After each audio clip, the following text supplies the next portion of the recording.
Good morning, students. The topic which we will do today is comparing the three sectors.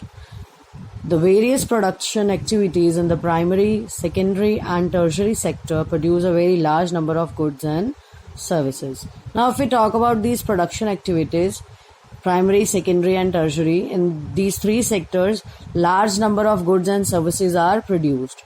And these sectors, they have also large number of people, those who are working in these all three sectors and those produce these goods and services.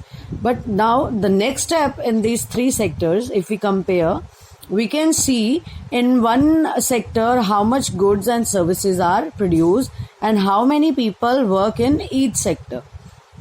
So if we compare these three sectors, so maybe in primary sectors the number of people are more, those who are working, and the goods which is produced, that can be also more from compared to other sectors. So here the next step is how to compare which sector is dominant in terms of total production and employment. That means which among these three sectors, which one is dominant in the production. That means more production is done in one sector and the number of people also working more in that particular sectors, while the other sectors are relatively small in sizes.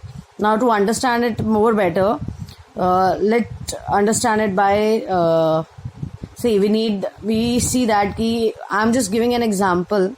In primary sectors, the production of crop is more, and the number of people also, those who are employed in primary sectors, they are more. So we can say that in India, we can say that I'm just taking an example.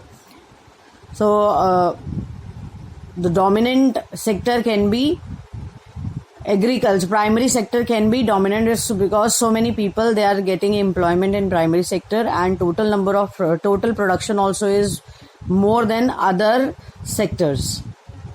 But actually the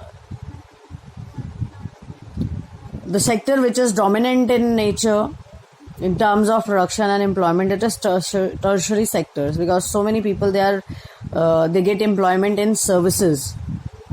They give more services. Now, how do we count the various goods and services and know the total production in each sector? This we will continue in next video. So in next video we will discuss how do we count the various goods and services and know the total production which is done in each sector. So can we count the total number of things which is produced, and how many goods are there? Services, can we count services? So how we can count actually how many goods and services are produced in one sector, so that we can count on total production.